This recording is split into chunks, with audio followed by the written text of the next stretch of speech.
அனைவருக்கும் வணக்கம். எவ்வளவுதான் கஷ்டப்பட்டு பல முயற்சிகள் செய்து நம் மனசை அமைதியாக வச்சுக்கணும் அப்படின்னு நம்ம முயற்சி செஞ்சால் கூட சில சூழல்களாலேயோ சில மனிதர்களாலேயோ நமக்கு மன உளைச்சல் ஏற்பட்டு கொண்டே தான் இருக்குது.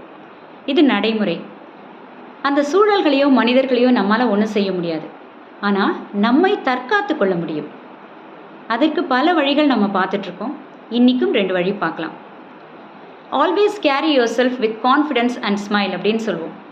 எப்போவுமே எந்த சூழ்நிலையிலும் நம்மை தன்னம்பிக்கை உடையவர்களாக அந்த சூழ்நிலையை நம்மளால் கடந்து விட முடியும் அப்படிங்கிற ஒரு மன வலிமை உடையவர்களாக நம்மை காண்பித்து கொள்ள வேண்டும்.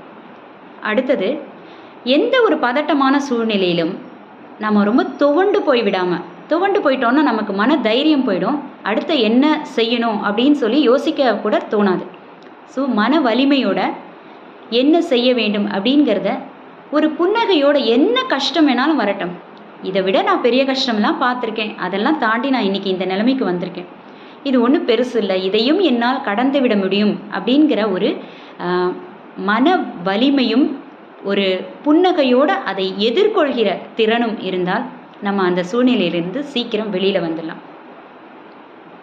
அடுத்தது, ரொம்ப மன உளைச்சல் இருக்கும் பொழுது வாழ்க்கையில் நமக்கு கிடைத்த நல்ல விஷயங்களை உடனே நினைக்க ஆரம்பிங்க.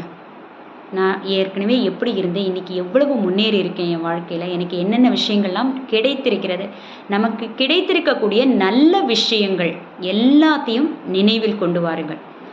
உங்களால் நினைக்க முடிஞ்சால் மனசில் நினச்சா ஓகே, இல்லை உட்காந்து எழுதுங்க. எனக்கு இதெல்லாம் கிடச்சிருக்கு, நான் வாழ்க்கையில் இவ்வளோ முன்னேறி இருக்கேன். எல்லார் வாழ்க்கையிலும் நாம் ஒரு கட்டத்திலிருந்து அடுத்த கட்டத்திற்கு வந்திருப்போம். எவ்வளவு கஷ்டமாக இருந்தாலும் அதையும் மீறி பல நல்ல விஷயங்கள் நடந்திருக்கும். நம்ம கஷ்டம் வரும்பொழுது அது எல்லாம் மறந்துடுறோம். கஷ்டத்தை மட்டுமே ஃபோக்கஸ் பண்ணுறோம்.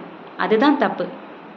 நம்ம நல்ல விஷயங்களில் நம்மளுடைய கவனத்தை செலுத்த நல்ல விஷயங்கள் நம்மை சுற்றி நிறையா நடக்கும், நமக்கு நிறைய நடக்கும். இதுதான் பிரபஞ்சத்துடைய சக்தி. ரொம்ப மன உளைச்சலோடு இருக்கும் பொழுது நல்ல விஷயங்களை நினைத்து எனக்கு இவ்வளவு நல்லது நடந்திருக்கு, அதற்காகலாம் நான் ரொம்ப நன்றி கடன் பட்டிருக்கேன் அப்படின்னு சொல்லி கிராட்டிடியூட், அந்த நன்றி உணர்வை பிரபஞ்சத்திற்கு வெளிப்படுத்துங்கள். இதற்கு ரொம்ப அபரிமிதமான சக்தி உண்டு.